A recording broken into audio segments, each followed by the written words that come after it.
When the Japanese general entered the room, he sat down, stared at the group for a long time, 5 or 10 minutes, without saying a word. The atmosphere was very tense, and it was obvious that the Jewish men were nervous. Finally, the governor broke his silence, speaking in Japanese with quick, terse question. Why do the Germans hate you so much?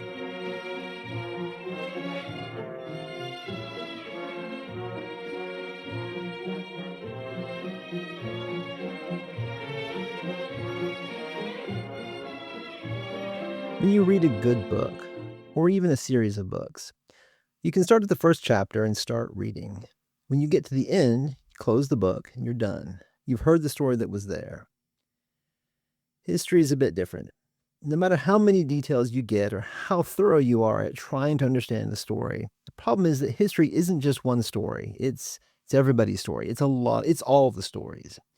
Sometimes history is less like reading a book, and it's more like browsing something on Wikipedia. You have a question, you have something to research, so you open up the page, and then you see something interesting. So you click that link, and then you see something else. You click that link, and you find yourself an hour later having gone through 20 different stories, and you've learned a lot, but you are nowhere near where you started.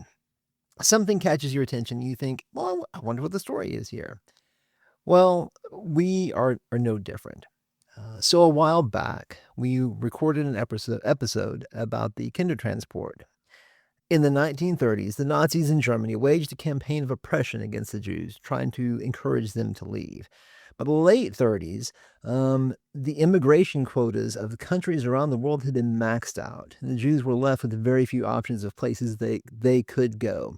One of those was the Kindertransport, which we recorded an episode about, and there's some fantastic stories in there. You should definitely go back and listen to that. This is where the families in England opened their homes to refugee children, and they basically took them in and adopted them.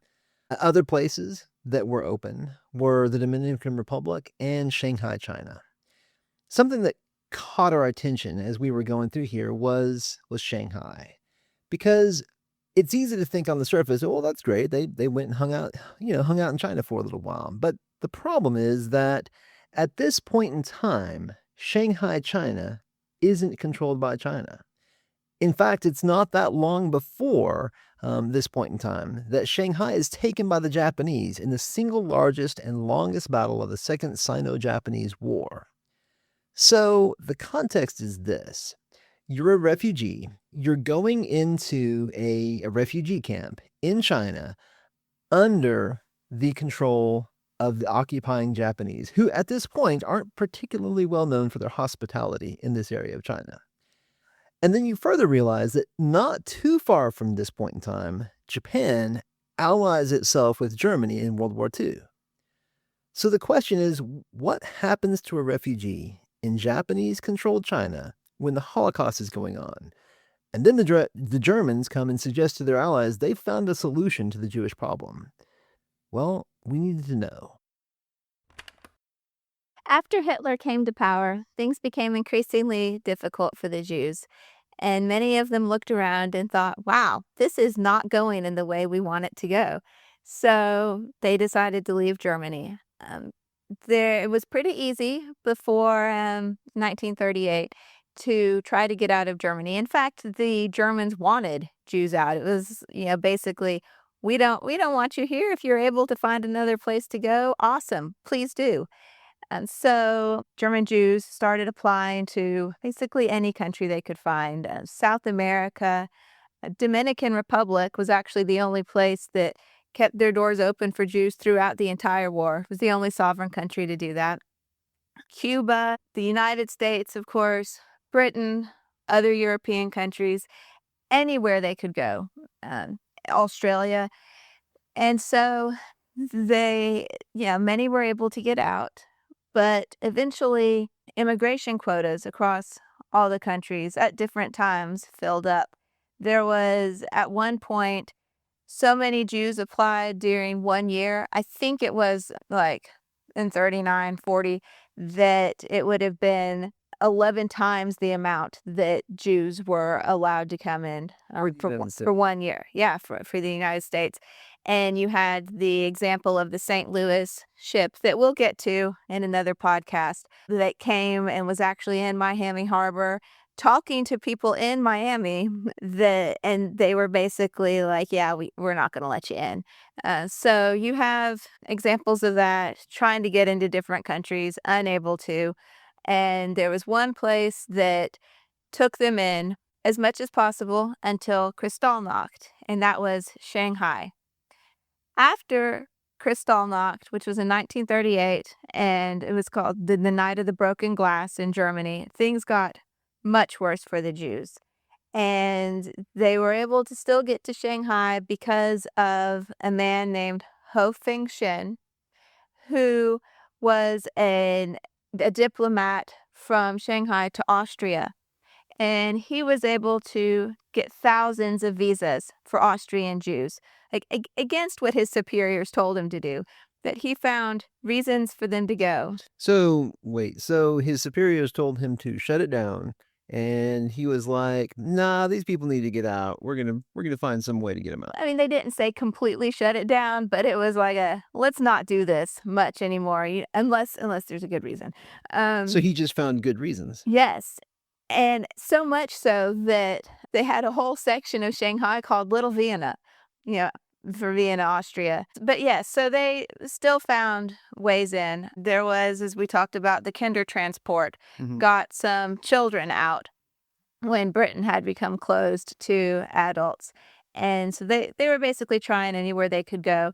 And by 39 and 40, the only real places open without smuggling, like Sweden smuggled people in Denmark. There were still Jews being hidden and smuggled, but the only places like open in the world were the international settlement in Shanghai, China, and the Dominican Republic. At the time, the international settlement in Shanghai, which incidentally had been the precursor set up in the Treaty of Nanking, that was actually where port cities were established, where basically the Chinese were like, yeah, you can stay here, but we'd really rather it be like in a port and not like mixed in with us. Uh, so the international settlements, they mainly had French, Britain, American merchants, was basically who lived there, the different quarters. I gotcha. So at the time, there was the international settlement, but China itself, the Shanghai area, city, was under the control of the Japanese, because the Japanese had invaded China because they wanted more land, as people are wont to do. As people are wont to do.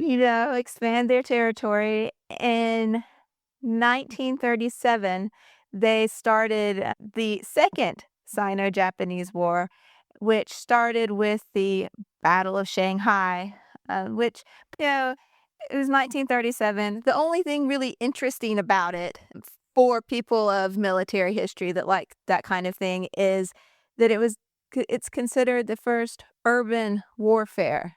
I think of this as like, when my family around me is playing Call of Duty, and it was the first like in the city, kind of before Stalingrad. Stalingrad's the next one we think of, but it wasn't for another 5 years. So this is the first urban warfare of World War II. Ever. Like, yeah, that's considered a major urban warfare area. Yes, civilians had been killed before in cities, towns, Franco-Prussian War, Napoleonic Wars, but this is like Shanghai, I'm pretty sure, was in the top 5 largest cities in the world at the time. Oh wow! So this was like somebody walking into New York City and having battles among the buildings. Yes, that's fascinating. Well, I think it's interesting. But yeah, the Chinese probably did not think it was interesting. Well, it's also that I think it was the Battle of Shanghai. It was definitely 1937. All of this started with the Marco Polo Bridge incident. I won't get into. Wait, what? Hold on. You have to give us something. What was the Marco Polo Bridge incident? It was the first time since 31 or something that there was actually disagreements fighting between the Japanese and the Chinese, which led to Battle of Shanghai. Shortly thereafter, the rape of Nanking, where tens of thousands of people were killed by the Japanese. But it was, anyway, so 1937, some people, historians, considered to be, like this time, the first battle of World War II. Because Americans think of World War II, as, when Hitler invaded Poland, or maybe most Europeans think of it that way. I don't know. But Germans, many of them, consider World War II starting in 1942. That's when the ghettos became an existence. That's when the final solution to the Jewish question, which was mass killing by Eichmann at the Wannsee Conference, came into being. And that's when that's when most German Jews that I've talked to, read transcripts of, see it as starting. You have, when Hitler invaded Poland, that's when America, Britain, see it starting. People in the Sudetenland go back to, the failure of appeasement and Hitler coming into Austria. And so the one before that, that would initially start this whole thing, would have been 1937 in China. So it really depends a bit on your perspective.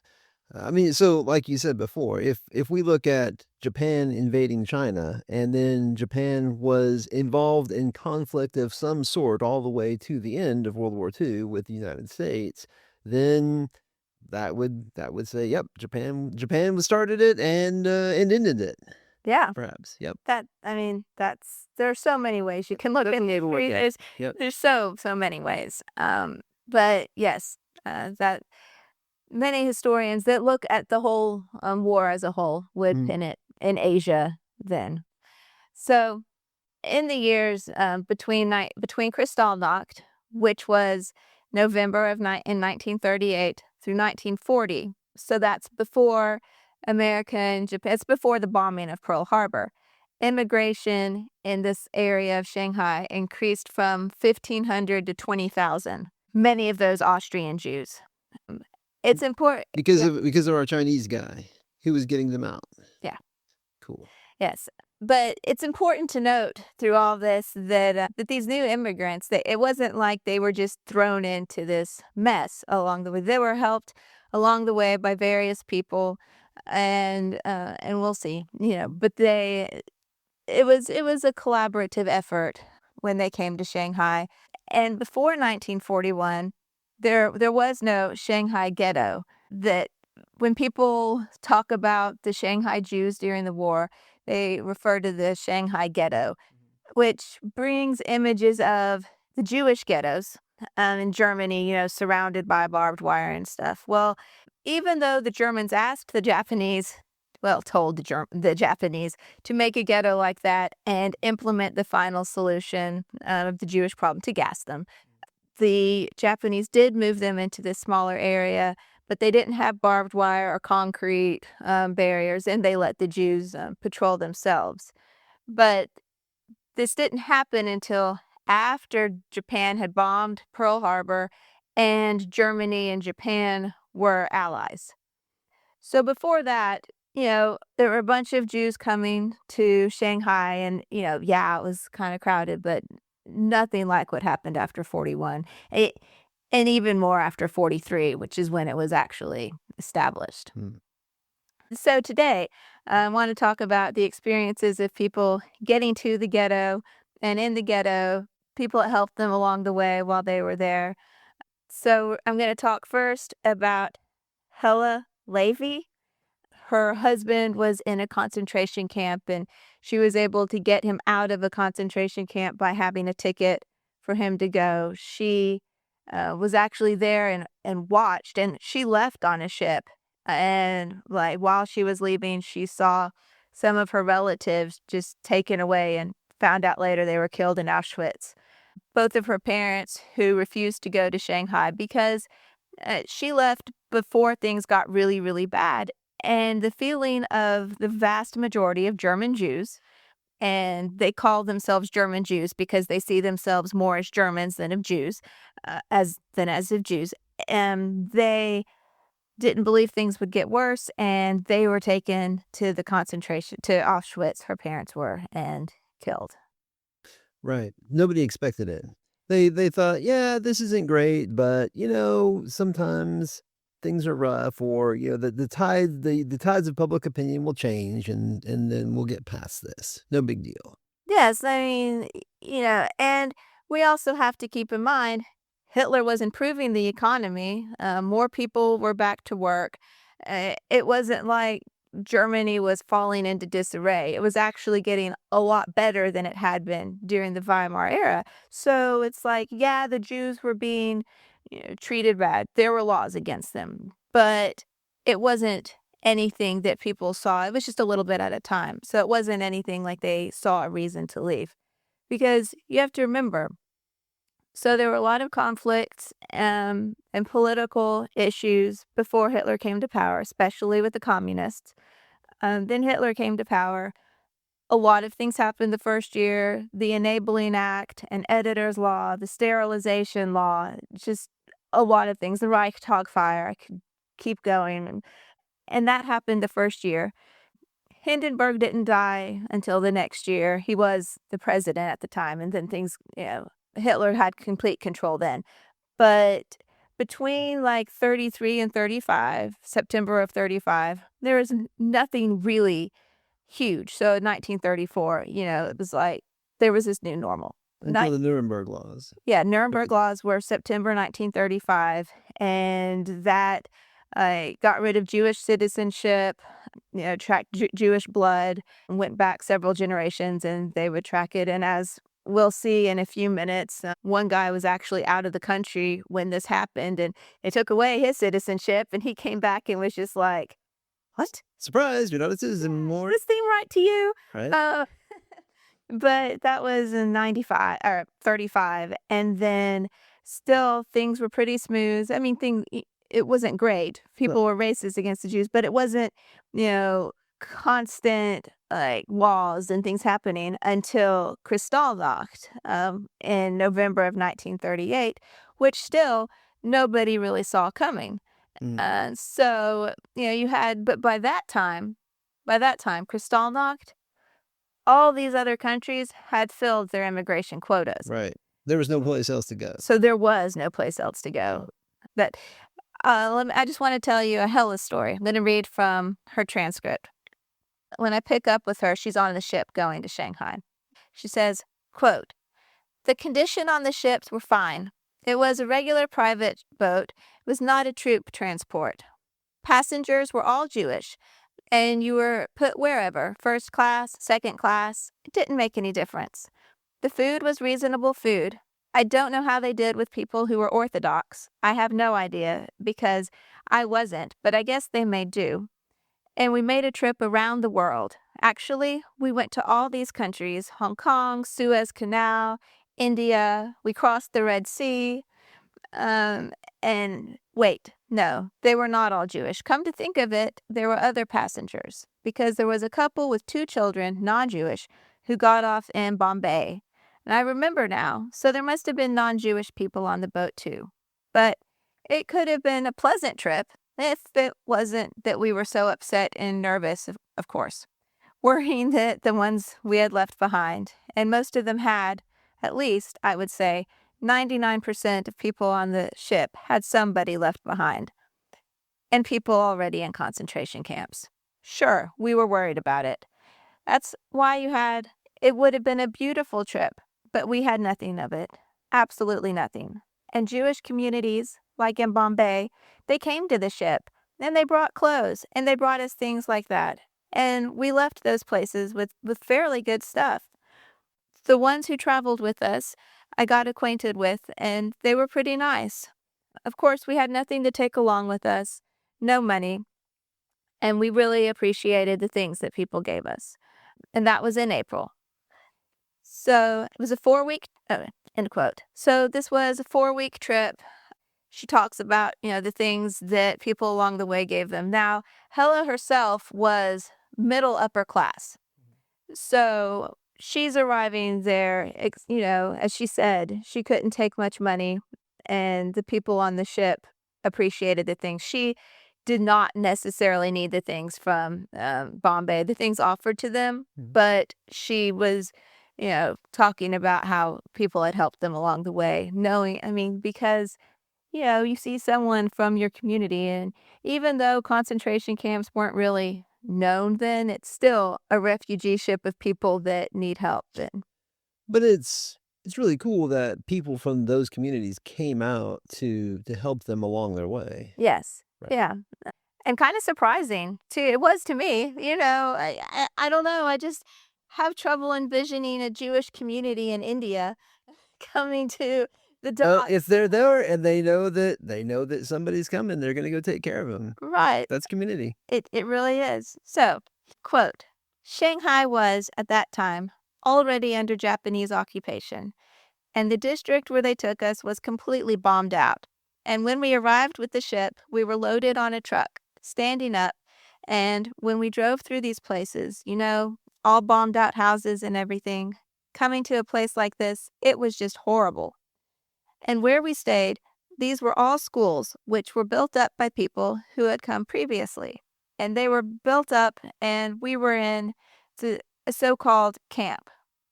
The schools we had, I think, this one was the biggest. There were 600 people in it, and there were smaller ones. End quote. I'm just going to say, so a lot of them it was bombed out a lot, and stayed in school buildings, is what was left standing a lot.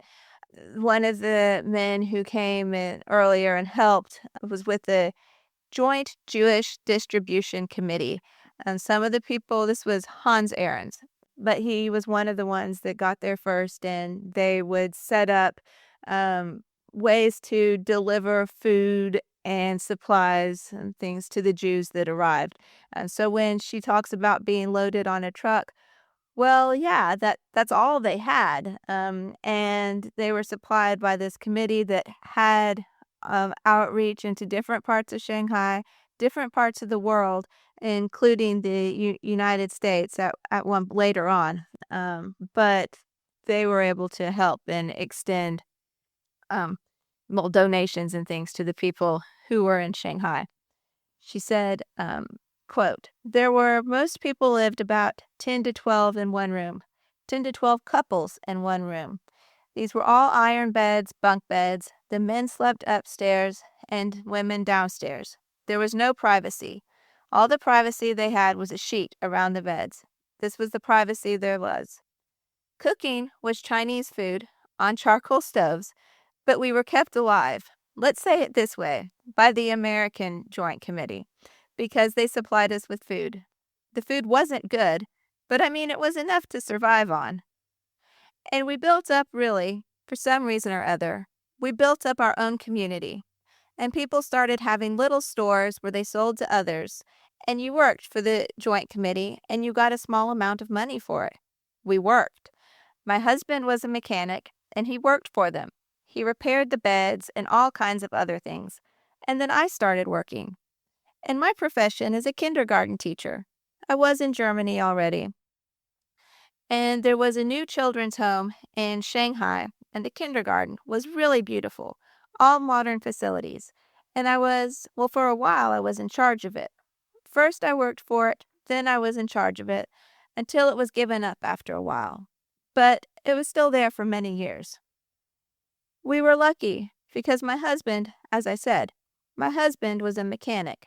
He worked for the joint, and he found a room which was originally a kind of closet. It was just about as big as this square here is, but you could close the door behind you. He found an iron bed, which he put in it, and so we had our own private room. It was one of the biggest privileges there was, of course. There was running water, and our particular camp had toilets, which most of the time didn't work, because Shanghai had no canalization as such. The Chinese had none at all.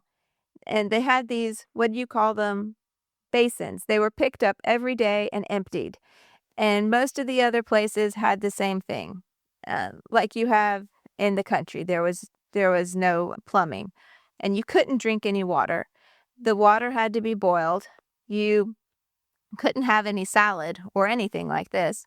And of course, people died by the hundreds from malnutrition, as well as cholera, typhoid, dysentery. But we did interact with the Chinese people, and they very quickly learned Pidgin English, while most of us, we never learned Chinese. We were restricted to an area in Hong Kong. And now it was under Japanese occupation, and they had soldiers standing out. You could not leave this particular area, end quote. She says Hong Kong here. I'm not sure she means Hong Kong, because she was in Shanghai. Right. But It's an easy mistake to make. It's an easy mistake to make. And I just want people to be aware that really that she wasn't really in Hong Kong, which incidentally was established by the Treaty of Nanking and the Opium Wars. Sorry. Man, the Opium Wars, just responsible for all kinds of good things. Yeah, those British druggies, drugging the Chinese. And establishing cool places. Quote. And there was this Japanese guy. He called himself the God of the Jews, Goya. And he was a little, tiny little guy. And he was just terrible. I mean, you couldn't leave. You couldn't do anything. And we were restricted with everything. But we made the most out of it. We built our community. We had our own synagogue. I mean, we didn't build the synagogue. We kept it. And it worked fine. We had a watch for people who watched the camps and people working, like I said, as my husband. And little by little, we built up the community. There were little cafe houses and people who had a bakery before. They started baking, if they could, and they sold secondhand things. It really was a community, a working community. But we knew nothing of what was happening outside the camp. As I said, in the camp, people died. And it's frightening, of course, when you look. But nevertheless, people were born, babies were born, they grew up, and they were beautiful. And my husband and I, we felt it wasn't the right time to have children in China because we had nothing, not enough to eat ourselves. But the children grew up pretty healthy, and of course, the children had special food anyway. The best food went to the children, which was, it wasn't more than fair.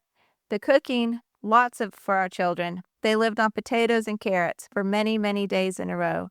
That's all we could give them. But it's amazing what a human body can stand without really having too much damage done, unless you get sick. We loved it when the American bombers came over in the beginning, because they always came at the same time, and we stood out and watched the B-12s come over. But at one time, they either made a mistake or they were looking for something, and bombs fell in our community and killed quite a few people. And ever since, of course, nobody was happy anymore. I remember very well when the war was over, though. It was in August, and I remember we were in our room and we were asleep. All of a sudden, people had radios and they were listening overseas. And we heard afterwards, I don't know if this is really true, I think it's true, that the Japanese emperor wouldn't allow Hitler because he wanted to put us in gas chambers, but the Japanese emperor didn't allow that. He wouldn't go along with it. So maybe he saved our lives. But I remember we were already in bed, and all of a sudden we heard a loud noise outside. Everybody, the war is over, the war is over. And that was it. And then, of course, it got better. We got GI rations, then our food got better, and it helped. It helped a lot after that.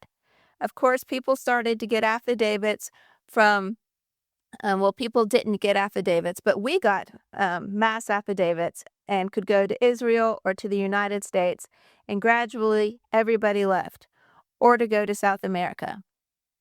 My parents never left Germany. They perished. In 1942, they were deported. And when the war was over, I wrote to Erelson, where all the papers are kept. And this is the most amazing thing about the Germans. They broke their necks to keep all of these documents. They showed exactly what happened, and they had the deporting date and everything on it. No, my family never made it. They were deported, and so were my parents-in-law with their one daughter. End quote. Now, when they say deported, they mean killed at Auschwitz. Oh, so they were deported to a concentration camp. Yes. So Auschwitz was in Poland, so I guess they were deported from Germany. Yes, exactly. Gotcha. And that's the story of Hella. I want to talk next about a man who we're going to pick up his story when he was in the Czech Republic, being a pharmaceutical salesman. I'm going to be working from the transcript of Willie Novak, who was actually born in like 1910 and lived through the first revolution, through a lot in Germany. He went to the Czech Republic from like 35 to 37, and we're just going to pick up with him in Czechoslovakia as a young man. Quote, Czechoslovakia was actually around the borders. They were former Germany, I would say. Then in the southern part were the people who spoke Hungarian and Russian. This was all on the southern border, and in the heart of the actual Czechoslovakia. There were Czechs, which was only a very small section. They didn't even speak German. They just spoke Czech. Or if they spoke German, they didn't want to speak it. So, therefore, everything was mixed. The real pure Czech section was only the very little section in the heart of the country. So that's why you could do anything in certain languages. You could speak German all over, and that's how we did business. And it was not hard to do the German language and do business in the Czech Republic. I couldn't tell that anything was happening in this area of the country in 1935 and 36. It was really at the border that things were happening. And I wrote a friend that I wanted to come back. I've been in the Czech Republic for 2 years, and I didn't wait for his answer. I just packed my stuff and went back to Berlin. And when I got there, I went to the next telephone booth because he wasn't at the station. Usually when you expect someone, you go to the station and wait for the person to come out of the train. And he wasn't there. And I was looking, and I couldn't find him. So I went out, and outside he was standing there waiting for me. And I said, "What is this? Why didn't you come to the train?" He said, "Come on, I'll tell you outside, not here." He said, "Didn't you get my letter?" I said, "No." "What letter?" "Well, I wrote you not to come back, because if you come back from Czechoslovakia, they put you in a schooling camp for about 6 months, which is like a concentration camp, and I didn't want you to go through this." End quote. So this guy was a German. This reschooling camp that they would go to for 6 months or so, if they were out of the country, was just to indoctrinate them into Nazi ideology. So when you say he was a German, do you mean he was a non-Jewish German? Well, he was Jewish. Okay. And his passport, with the Nuremberg laws revoked Jewish citizenship of Germans in 1935. So what happened was, when he left Germany, he was a citizen. Mm-hmm. And then the laws came out that were like, oh, yeah, you're not anymore because you're Jewish. And he didn't know this. And so when he came back, he wasn't going to get his passport. He didn't get his passport back. Mm-hmm. And was treated as if he'd never been there before and wasn't German. That would be a surprise. Oh, it was very much a surprise. Very much. And because he didn't know any of this, like he was just explaining, the Czech Republic, there was really nothing happening there. They didn't even really speak German. They could, but it was just kind of like things were happening on the border, but that wasn't where he was at the time. And he had no idea this was going to happen. So he left Germany just being a regular German dude. And while he was gone, it's like, surprise, your citizenship is gone. And he went there for work. Right. He was going to try to establish different offices. And he was actually in Brno, Czechoslovakia, which is near the center of it. Mm-hmm. But he had no idea that any of this had happened. So it was very much a shock for him, because it's like, you leave the country for work and it's just like, oh, yeah, you come back a couple of years later. Yeah, you're not a citizen and sorry about your luck. So he started to go to the police. His friend told him to go to the police station to get a passport. Quote, "I knew I didn't want to go in there naturally. So I went like The first thing happened that I came back was I went to the police and wanted to register as a citizen who had just returned and wanted to give them my address and everything. So they said, "Oh no, that's not the way we do it. You came from Czechoslovakia." So I got a summons right away, the next day, to the Gestapo. So this friend of mine went with me, and I said, "You wait outside, because if something happens, if you see me coming out in company with someone, we don't know each other." Because I didn't want him to get in trouble. So I went into the office, and there was a typical Prussian officer there with a mustache. And when I saw that, I felt better already. So he waited outside, and I went in. And there was this real old Prussian official sitting there. Okay, end quote. It's important that he's a Prussian official because the police were different than the Gestapo and the brown shirts and Nazis at the time. And in many cases, the police were still friends, still German, still nice to Jews, still basically normal everyday people that would treat him as an equal. So when he saw a Prussian there, he assumed that it was a friendly police. Yeah, a friendly police officer. So it was like a, whew, feeling a little better about life. Okay. Okay, so, quote, "So I said to him that I would like to have a passport. Would like to have this changed as my address as I'm a German now living in Germany with a residence not in a foreign country." He said, "Well, you have to wait 4 months, 3 months, 2 months, I don't know. But you have to wait until we call you." I said, "No, I can't wait because I have to work and have to go out on business." So he said, "Well, you traveled and you lived here already without being a citizen, so what difference does it make?" I said, "Now wait a minute. First of all, I didn't know I'm not a citizen anymore. And as you can see on my passport, I am a German citizen. This was arranged at the consulate in Czechoslovakia before I left. So I am a German citizen who is living in another country, and therefore I didn't do anything wrong. Here's the passport." He said, "Well, you have to return that passport because you aren't a citizen anymore. We took your citizenship away when you were in Czechoslovakia. Because I was a Jew and I left Germany, so they took the citizenship away," which I didn't know. So I said, "Let me ask you a question. How do you handle this when someone is living in another country and you take his citizenship away and you don't notify the people?" He said, "Well, we couldn't notify you because you weren't here. We didn't have the address." I said, "Well, you had the address and you wanted me now." He said, "Well, you could have read that in the official employees of the government special paper that only government employees could get." I said, "Let me ask you a question. Do you read that paper?" He laughed. He said, "No." I said, "Fine. Now, if you didn't read it, how am I supposed to read it?" So he laughed, and I figured now I have won. So he said, "I'll tell you what to do. You have to leave your passport, but you go right down to the next floor, the Gestapo headquarters, and apply for a stateless passport so that you can travel without getting in trouble. And when you do that, ask for a receipt for your application so you can't get in any trouble when they're traveling." So they gave this to me. So if, for example, it was customary during that time when you were in a hotel, you had to leave your passport with the desk.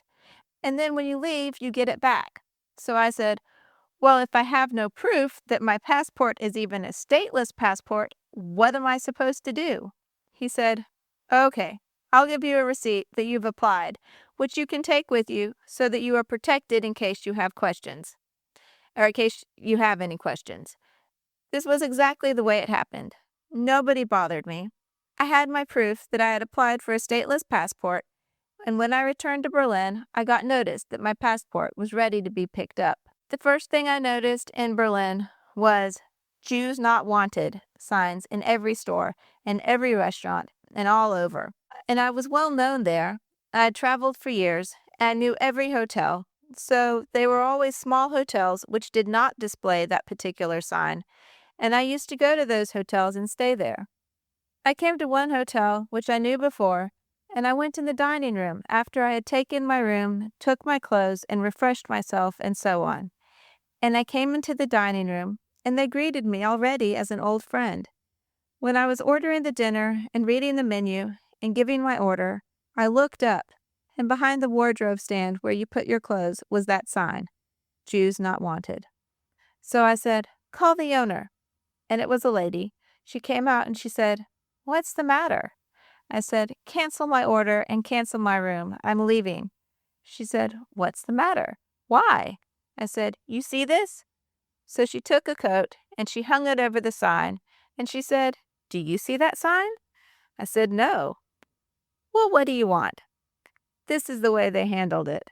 So I stayed there, naturally, and there was always a place where you could stay, of course. Then I met, this is an interesting part, then I met a young man who I knew as a competitor, a salesman, a competitor from another company. And he said, "Willie, how are you?" We had actually met in a customer's place. I was waiting outside because if someone goes in, we used to wait outside for the competitor to come out, and then we would go in. So he said, "Willie, when did you come back?" I said, "Just a few weeks ago." He said, "Let's talk about it. I'm finished. I will wait for you. When you finish, we will go and have coffee." And he was Horst Wessel. Horst Wessel. HORST WESSEL, end quote. He spells it out. He really wants people to know this name. Quote, was the man who composed the song and was a good friend. When they were together, we waited. And when he finished, he said, "Let's go together and have coffee." And I said, "Okay, where are you going now?" He said, "I'm going this week all the way down to southern Germany." He said, "I have a car." I didn't have a car at the time. "How about we go together?" I said, "Now wait a minute. You're working for a competitor. They will know very soon that you and I are going together, and I am in your car. And do you know what that means? You are taking a Jew in your car." He said, "Let me worry about that. We go together." So he took me in his car, and we went together for 3 or 4 weeks in his car. When we came back to Berlin, he said, "Well, we'll meet again on Monday." This was over the weekend. We meet on Monday again, and we go together again. I said, "Look, you better check this, because you're going to get into trouble with your company, and I don't want this." Yes, so sure enough on Monday, he called and said, "Willie, I am very sorry." I said, "Don't tell me. I told you this would happen before. I don't want you to get into trouble, so forget it." And of course, then we split up, and I took the train again. That was all. We only communicated then with cards and so on. But there was another interesting incident. When I was traveling, I set up distributors in certain areas. So I had an ad in the paper, and I interviewed them at night in a hotel to see if I could set up for local distributor for our projects. And this man came to the hotel. He had applied for distributorship, and he was a local salesman. He had several companies that he represented. So we sat together, and I liked him. And he also came from Berlin, and I hired him for that particular area as a distributor.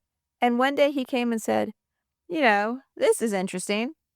I took him together with me to the train and to introduce him to the local customers, so told him that he would represent our company instead of me.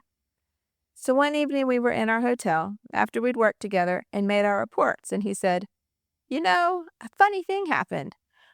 There was one drugstore that had about 8 branches in the city. In other words, like a chain." He said, "You know this guy, what he said to me today?"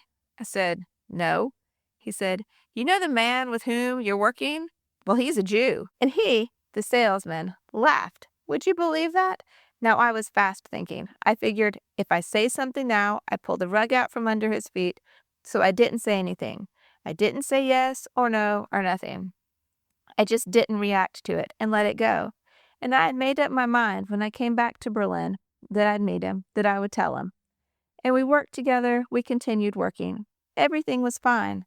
I left for Berlin, and about 2 or 3 weeks later, he called me and said, "Willie, how are you? I'm back here temporarily. How about having some coffee?" And I said, "Fine." I'd made up my mind. When he walks in, I'm sitting at the table, and I'm going to tell him that I'm a Jew. And if he doesn't like it, he doesn't have to sit at the table.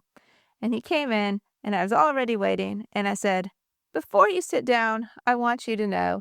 And he said, I know that. I said, what do you mean you know that? He said, I've known for quite a while. I said, how come? He said, there was this Jewish girl that I knew when we were young. We grew up in the same neighborhood in Berlin, and I found her in a cafe house in which we were sitting, and she was a prostitute, a Jewish prostitute. And of course, he said to me, you know that girl? And I said, yeah, we grew up together. He said, oh. So I didn't say anything. She had told him that I was a Jew. And I said, and you still went with me to do this stuff? And he said, sure. Forgive me. Another thing.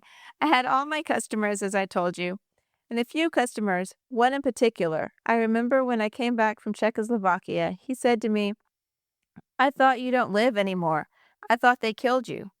I said, why should they kill me? He said, well, you're Jewish. I said, how do you know? He said, I know. I've known for a long time. He said, I also know all the people here, and they all told me that you are Jewish. And they all bought from me anyway. So I said, well, if that's the case, why do you buy from me? He said, why not? We're doing business together, and it's nobody's business with whom I do business, and I've known you for years, and that's all. Even after they knew, only one person that I remember, one or two, who said, Lily, we can't deal with you, so please don't be angry.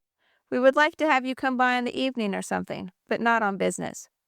They still wanted to see me socially, but they were afraid that someone would perhaps report us if they were doing business with a Jew. You must understand that these were all smaller towns, not like Philadelphia or Berlin or something, but that was also an exception, because they felt they were forced to do this to protect themselves. All this was before Kristallnacht in Berlin, and I lived with a friend in his apartment, and he lived with his mother, who was a widow. And I woke up at night hearing glass shattering and people running, and I didn't know what it was, what caused it, and nothing. And then in the morning, a friend of mine, who was half Jewish, still had a car, called me and said, Willie, I want to take a ride with you. A little ride with my car. Let's take a look at what's going on here. We all didn't know. We heard, but only on the radio. We heard in the morning, he said, let's take a look at what's going on. So we went in his car. He was half Jewish, so he didn't have a license at that time, and it showed he was a Jew. We parked the car and started walking, and we saw the synagogue burning. We were also standing here on the side of the burning synagogue, and we saw them throwing prayer books and all the prayer shawls and all that was laying down. So we were standing on the other side, with other people, of course, and we heard laughing. And my friend, who was almost a head taller than I, had to stand behind me, holding my arms. I wanted to run over and pick up a prayer book or something, and he held me so I couldn't move, and then we went around and we saw how they threw the furniture out of the apartments where the Jews lived. They threw everything out, and we all saw that. They broke into the houses and threw the furniture away. They sent the kids into the candy stores to take candy. These were citizens, not Nazis, just the citizens. The Nazis were standing there, in uniform, but otherwise, it was citizens, my fellow citizens. Oh yes, they enjoyed it. Now this is a personal opinion on it. Some of them just enjoyed it for the fun of it, not even because they hated Jews. They just liked to see that. There was also satisfaction that the Jews were getting it, but not all of them at that moment, at least expressed that kind of thinking. One day, a friend of my fiancé's father said, "We have to leave." The only place that was open was Shanghai. He, in fact, was the only one who told us Shanghai was the only place that you could go, so that's where we went. You had to wait because the ships were overloaded with people, but we took an Italian liner and left for Genoa. So we went to Genoa by ship. We took 10 German marks and our immediate possessions. No rings, no jewelry, nothing. The boat trip took 4 weeks. Now you must understand, I came from a pretty normal life. We arrived in Shanghai and we saw ruins, wrecked houses, damaged houses, nothing. And we were put on trucks like prisoners by Jewish organizations. because they had no other transportation for so many people. We were brought through the streets and there were no houses standing anymore because it was the Chinese-Japanese War. Now I must explain this to you first. Shanghai was an international settlement, as you may know. Now the actual city of Shanghai, in Chinese hands, was taboo for us. We couldn't go in there. The English settlement did not take refugees in. The French took a few in the beginning and then they stopped. So we were put in the Japanese, occupied by the Japanese district, which was completely destroyed, and only school buildings had been repaired for us. We were brought by trucks to those school buildings, which were repaired for our purpose, and they had bunks, 2 up and 2 down, 41 people in one room. For example, in our case, there were 41 people in one large room, one stove, and we put in bunks, 2 by 2. Our children were here, we were up, and that's the way we were put. 21 people in one room. But we did. Then the other people, of course, we put curtains. We made ourselves curtains to have a little privacy. We were restricted by the Japanese. In other words, in front of each camp, we were in a refugee camp. And I must say this, the Russians, if it had not been for them, the Russians gave us money. The Russian Jews.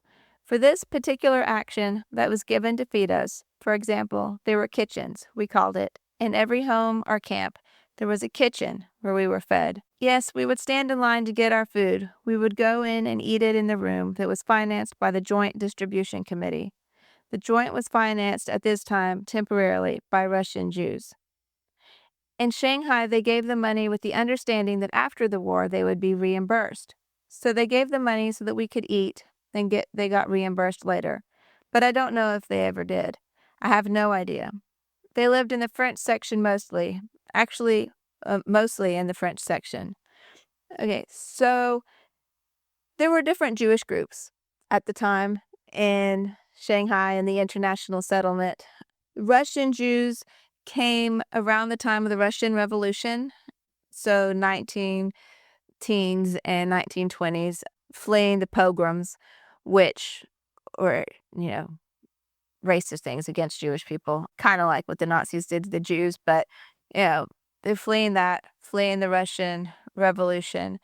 There were other Jews there that lived in their own settlements that had come even before that in like the mid-19th century.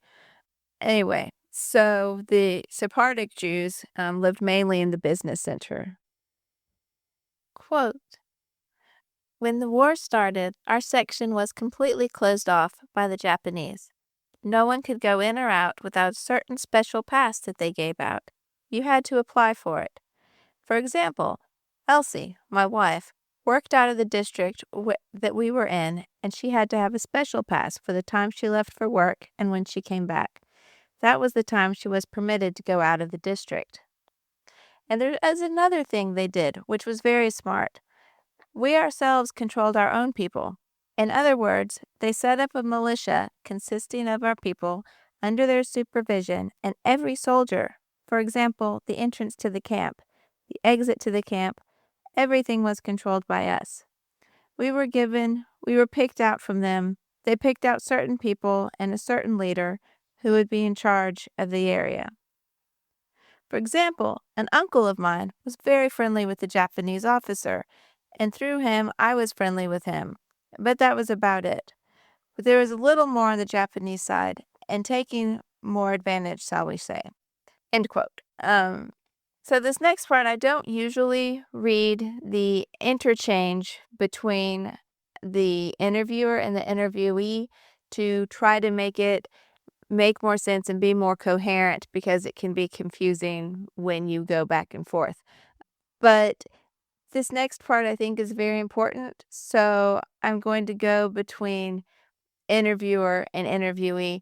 The interviewer was a female, Jennifer Flowers, and she said, quote, "Did the Japanese themselves crack down in terms of relations with the Jews, or were they more strict about not letting you out of the quarter?" "They were strict in that respect, but I would say they cracked down on us just for that reason, only that reason. That was the only restriction we had, was not being able to go in and out." Did your lives change during the war? During that time, Oh yes, it changed because we didn't have the freedom to move. We had to apply, as I said, to a certain office for permission to go out and things like that. Otherwise, no. Was the money the same? Were you able to work as much? Yeah. Was the Joint Committee as involved where funds were available? The Joint still took care of us. There were still no difficulties. That was all done by the Joint, and the Japanese did not interfere with that. Did you feel any anti-Semitism on the part of the Oriental population? No. Well, let me put it this way. If, like I worked, for example, in the nightclubs or bars, or things like that, if a Japanese would be drunk, he could abuse you. He would say something, or he would try to, not necessarily as a Jew, but just because we were white. In fact, I don't know if you know that already, that as we found out, the man who was in charge of the district where we had to apply for permits to go out and get things like that, he was the one that saved our lives, because the Germans had set up necessary equipment for gas for us. Where did they set it up? Somewhere. We don't know where, but we read about it afterwards, and he was the one who did not permit that it would be done. What was his name? Kanoya Goya. KanohghOya. Called himself the King of the Jews. And he didn't agree to cooperate with the Germans? No, he did not agree. You didn't know this until after the war. No. In fact, a friend of ours who was in Japan, he found out that Goya was the one who saved us. His name was Walter Silverstein. End quote. So I read this, and I was like, wow, that's pretty cool. I have to research more about this. Who is Walter Silverstein? Who is this Goya guy, and what is even going on right now? Right. And I know. And so I delved back into the wonderful world of the internet and rabbit holed my way back to the Holocaust archives, where I found the same interviewer interviewed Walter Silverstein and gave his account. So Silverstein was the son of one of the rabbis there in the district, and so he actually would probably know what was going on at the time, as opposed to many who weren't in the know. And so I wanted to read part of his transcript where he talks about his interaction with Goya. And with this one as well, I'm just going to have the interchange between the interviewer and interviewee, because I think it's that important that I want to get everything right. And, I don't want there to be any question of what they said versus what I said at all. And so I'm just going to read it all verbatim. This is Walter Silverstein. Quote, "Once I was beaten up by this Japanese guy who was in charge." End quote. He's talking about Goya, the one that he said was responsible for saving the Jews. So he was beaten up by him. Quote, "The King of the Jews he's been called, and he told this to the Jews, and we were told, don't do anything to him. He was a spy. He worked for the Americans. And to hide that, on the outside, he was so rough. To hide that for the Japanese, he was such a rough guy. If it was proven that he was a spy for the Americans, oh, he ran around, and he was good with the Americans. I've seen him myself." "Where did you see it?" "I saw him running around and shaking hands with the Americans." "Did you know anything of his spying activities during the time in the ghetto?" "Yeah. You see, there's also this history of the same thing. There was the chief of the Gestapo. I forgot his name. He had the Gestapo there, and he was the chief, and he always ran around in an SS uniform. And the German people, the German population there, they hated him, and they were so afraid of him. His wife, I think, was French. He was married to a French girl. And when the war was over, you wouldn't believe it, in the same minute, he was the best friend with the Americans." "The Gestapo officer?" "Yes, and then it came out he was a spy. He worked for the Americans. So this Gestapo officer and Goya were both spies." Yeah, this one was too. I mean, I've seen them both later together with the Americans. I've seen them. During your time in the ghetto, you observed Goya being friendly with the Americans. During the ghetto? Yes, during the time of the ghetto. Now, what you mean? I tried to get friendly with him. Everyone was afraid of him. You didn't know that at the point. During the time of the ghetto, did you have any knowledge of his involvement with the Americans? No. This was later you're talking about. This was later. It came after the war. Okay, so tell me about your first encounter with Goya when he beat you up. This was the first time I applied for a visa. I remember exactly. It was on Yom Kippur. I was called for my application that I made some weeks ago, and it took a while, and I was called. And I came in, and all of a sudden, I didn't know what he wanted. You see, you have to come in. You have nothing to have in your hand. When you have a coat, you have to leave it out. The only thing is that they don't want you to take off your shoes. And then you have to bow. And to bow, I didn't bow enough. I don't know. The girl who was working with him was a Jewish girl. She was the daughter of a doctor. I asked her later, what did he want? What did I do wrong? And she said, you made some noise. The Japanese now, you have to understand, they have a complex, an inferiority complex. And they feel, I can't come up with the word. They feel like you don't respect them. How do you call them that?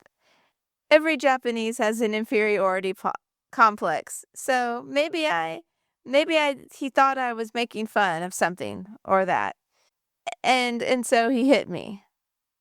He slapped you around? He threw me out without a pass. He never gave you a pass. No. And then what could I do? About 6 weeks later, I was called to the community center, and they had a whole list. They asked, what happened to you with Mr. Goya? He didn't give, I told the story. And they said, here's the list. He will revise it. You have to go again, but you have to tell him some explanation. So I had applied. I'd applied as a book dealer. For a book dealer, they gave me an application. The Japanese couldn't read the translation. They had taken it down as bookkeeper. So when I came to Goya at the time, he was very nice. You never could know what mood he would be in. And he said, what do you mean?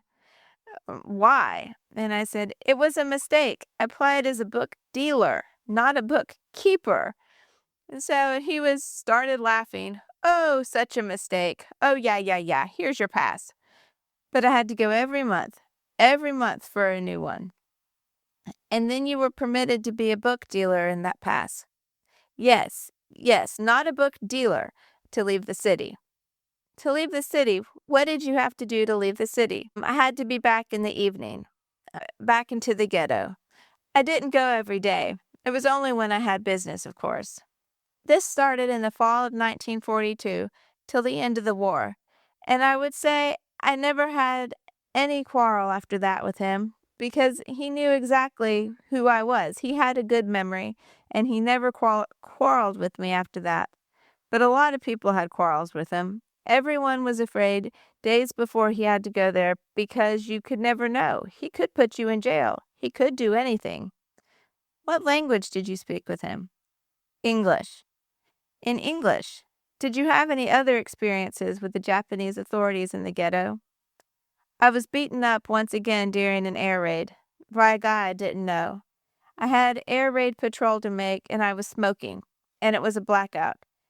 And the guy thought when I was smoking, they could see up in the air, so he started beating me up. That was all. He didn't say anything else to me. End quote. So I want to talk about talking about the gas. Both he and Willie Novak with Goya and his relationship with the Jews. And the backstory is, in 1943, the head of the Gestapo for Warsaw, he was called the Butcher of Warsaw. Warsaw is in Poland. His name was Joseph Meisinger, and he met with the Japanese officials to implement the final solution to the Jewish problem in Japan. In Germany, it was basically the extermination camps, Auschwitz, Birkenau. When you hear about people going and being mass exterminated. So they went to Japan, who was their ally in the war, and they were like, yeah, okay, so we want you to kill these Jews too. And Goya was in charge, and basically that didn't happen. They were not gassed. Instead, 120,000 people, Chinese and Jewish, were put into like 1 square mile radius area with no plumbing, and there was diseases. And we talked about this earlier when we talked about with Hella Levy. But she described everything that was going on there. But this was the area they were in. And on February 18th in 1943, and Goya set up a designated area for stateless refugees. Well, Japan did. And so that designated area is what became what they call the Shanghai Ghetto. Before Japan was in a war with Germany, or was allied with Germany, then they didn't have this problem at all. They were free in the international settlement that Novak talked about. They were able to, move to different quarters there and stuff. But it was not until the Germans said this and talked about their ghettos in Poland and Europe where they had the barbed wire and stuff. But in Japan, they let anyone stay in this area, but they didn't set up big concrete walls. They didn't have barbed wire. Like Novak said, they let the Jews patrol themselves. And for those that came after 1937, though, they were the ones that had to move into the area. They had 3 months to sell everything and find a way to move into this. Like, depending on where you look, basically it's about a square mile. Like, it's from 0.7 square miles to like 2 miles. Like, people say different things, but the consensus is it was about a square mile with over 100,000 people. So it was pretty small. Yes. And this area that they all moved into, it was liberated by the Americans in September 1945, which Hella talked about. I was telling you about her at the first part of the podcast, and so she already told you about that. But the part about Goetz, the Germans told the Japanese that they want the Jews gassed because they were allies and it was what they were doing in Germany. And somehow these 20,000 Jews were not gassed. And somehow this guy named Goya, who was in charge, who from all accounts I've read a lot that people said about him, that mainly that he was unstable and you never knew when he was going to be in one mood or the next, and it depended on the people he was around, that the Jews weren't gassed and they weren't put into the system that the Germans were using in Europe. And I wanted to read from a book, The Rabbi of 84th Street, The Extraordinary Life of Haskel Besser. It was written by Warren Kozak. And he has this account that happened probably about the time that the Germans were asking for the Japanese to help with their final solution. Kozak says, quote, "When the Germans pressed the Japanese to turn over the entire Jewish community, the Japanese military governor sent for its leaders. Fearing the worst, the community sent a small delegation, including Ashemofer Rebbe and Shimon Kalish, along with someone who could translate through English, the one language they had in common with the Japanese. The Japanese governor was curious. He did not understand why these Jews were singled out from all other Europeans. When the Japanese general entered the room, he sat down, stared at the group for a long time, 5 or 10 minutes, without saying a word. The atmosphere was very tense, and it was obvious that the Jewish men were nervous. Finally, the governor broke his silence, speaking in Japanese with quick, terse question, which was translated by one of his lieutenants into English. The English Yiddish interpreter then translated it into Yiddish. Why do the Germans hate you so much? Without hesitation, and knowing the fate of his community hung on his answer, Rabbi Kalish told the translator, "Tell him the Germans hate us because we are Oriental." The Japanese governor, whose face had been stern throughout the confrontation, broke into a slight smile. In spite of the military alliance, he did not accede to the German demand that the Shanghai Jews were never handed over. They were clear of the building. One of the other members of the delegation turned to Kalish in gratitude and asked him how he came up with such a brilliant response so quickly. He gave him an odd, quizzical look and then asked with a question of his own, "What did I say?" The rabbi asked. He had no recollection of the meeting. End quote. So we don't know who the Japanese officers were. It refers to a lieutenant in here, and that's what Goya was. But we don't have the names, but it would make logical sense that he would have probably been at that meeting. So what we know is that the Germans put pressure on the Japanese to exterminate the Jews. And we don't know exactly who made what decision or how the politics of that worked out, but the end result was the Jews in Shanghai were safe through to the end of the war. Yes, absolutely. And, most of these people are dead. The interviews were done in the 80s and 90s. Their descendants didn't live in Shanghai. Right. We do know that immediately after the war, Goya was a free man. Like the Americans were just like, didn't prosecute him, didn't take him as a prisoner of war. He was free. But there's also the way that he's portrayed. The Jews portrayed him as a terrible person. There is an interesting pamphlet that it's in the bibliography, the show notes. But after the war, they made a propaganda type booklet about him. But, it was derogatory. And it was "Goodbye, Mr. Goya." And so you look at those things and you listen to a bunch of the other stuff. The guy never really did anything terrible to anyone. It came off as a jerk for not letting them leave the ghetto. But then we don't know what would have happened if they'd left the ghetto.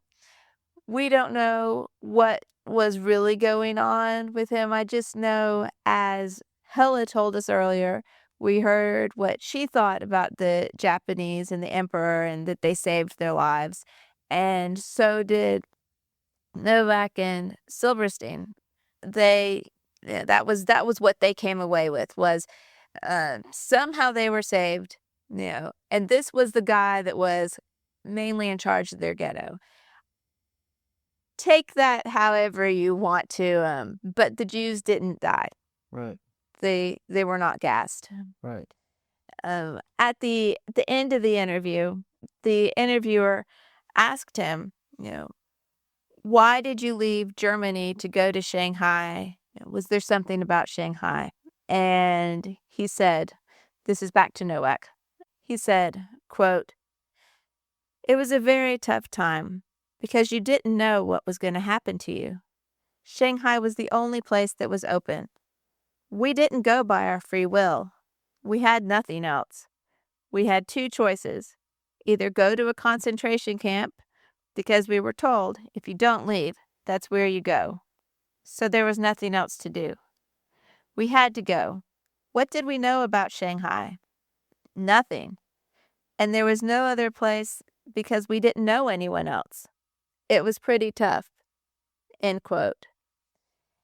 And it's interesting to read the transcripts from an oral history, the interviews from people that were in the Shanghai ghetto, because they went, before the war started, like in earnest. A lot of Germans put the beginning of World War II for them at 1942, when the ghetto started and the mass concentration camps, mass killings started. Incidentally, the Japanese and Chinese put the beginning of World War II in 1937 with the Battle of Shanghai. So it started in different places in different parts of the world. But the the Jews really didn't come after 1941 because of Japanese control. And as we talked about, Ho Fing-shen was one of the Chinese who saved thousands of lives after Kristallnacht by allowing more visas to come through, thousands more visas of Austrian Jews. And they had no idea of the concentration camps and things that had happened in Germany while they were in there. There hadn't been communication. And so many of them were just shocked that, their whole families had been killed in concentration camps. The chances that you would find your family, it was appallingly low. I don't remember exactly the percentages, but it was rough. You come out and you're like, oh, I'm gonna go back and see my family. We're back together. Yeah, and then, oh yeah, sorry, they're dead. They were all exterminated. So after the war, they came out, and it's like, well, what do you do next? And so you had the passports to go to different places in the world. A lot of them tried to go to Israel. But you had America, South America. Some of them tried to go back to Germany, find their relatives and stuff. But basically, they got out of the ghetto before the communist Shanghai Shek came and a communist revolution in China came in, and then it was really broken up. That was 1949. But I think we need to look at China and the way that they saw themselves in the war just quickly. They, coming out of the war, the Chinese saw themselves as one of the big four, the four big policemen coming out of World War II, because next to Russia, they lost more people in World War II than anyone else. According to the National World War II Museum in New Orleans, the total deaths of the Chinese were 20 million people. That's million people. And only a small fraction of those, I think less than 4 million, were military deaths. So China suffered a lot during World War II, more than I think most people know. You hear about all the other countries. So were they fighting the Japanese pretty much the whole time? Yes. The Second Sino-Japanese War, which is what it's called, lasted from 37 to 45. Like I said, the Battle of Shanghai was, the start of it, and then it went into the massacre of Nanking. There's so much history. It's like I could tell you about this, but look it. It's very interesting. Look it up. And so it lasted, the Second Sino-Japanese War, till 1945, with the end of World War II. Wow. So the entire time that we had all of the things happening in Europe, China and Japan were fighting on mainland China, their own version of the World War. And they had their own version of things going on. And, you also have to take into account Japan was fighting in the Pacific as well. Right. And basically all these wars with Japan in them were because Japan was trying to expand. Right. And, there was a first Sino-Japanese War that had been, I think the early 1900s, but 1931, they invaded Manchuria. So it was basically Japan being like, hey, we want to take over more territory. Well, I mean, if they looked around the late 1800s, everybody was getting colonies. So maybe Japan just wanted to get a piece of that nice Chinese cake. I mean, that's exactly what it was, though, when they were coming through, that bombing Hawaii. The hope was Hawaii wasn't a state then. I mean, it was just another island. It's like, yeah, okay. So they were expanding across the Pacific, which is a whole nother story in and of itself, another part of World War II. Wow. But I think what we need to take away from this is that for everything, there's a much bigger conflict and picture in anything that happens in history. When you look at the Shanghai ghetto, and the 20,000 Jews that were there, that came there, you see countries that all had to do with this, Japan and Germany, with them becoming allies in 1941, things changed. And China and Japan that were fighting at the time, Germany and the Jews, which is, they left Germany. And then the rest of the world, the Americans possibly working with the Japanese to save the Jews. And then you have to also look at all these countries that had immigration quotas that led all the people to Shanghai, because Shanghai and the Dominican Republic were really the only places that accepted Jews throughout the whole, well, after Kristallnacht and stuff, despite immigration quotas. And so I think the main thing, though, to take away from this is that it's like people are responsible for each other, for saving lives, for improving the life of people around them. We talked about the Jewish Joint Committee and the people in India bringing things to help the Jews on the boat to Shanghai, the Chinese consulate general in Austria who allowed thousands of visas to go through against his superiors' wishes, and the way the Jews did not die in Shanghai. We don't know how, but somebody, there was a person responsible for that. So in what your point is that individual people, even though there's a global conflict going on and there are all kinds of conflicts and orders and politics, individual people got up one day and decided, you know what, today we're going to do something right, and we're going to try to do right by these people. We're going to help them out, bring them supplies, let them through, and possibly prevent the Nazis from coming and gassing them to death. I mean, someone did that. Someone did that. Yeah, I can't. We may not know who. We may not know who for sure. We'll never know who, probably. Right. But someone did something to prevent that.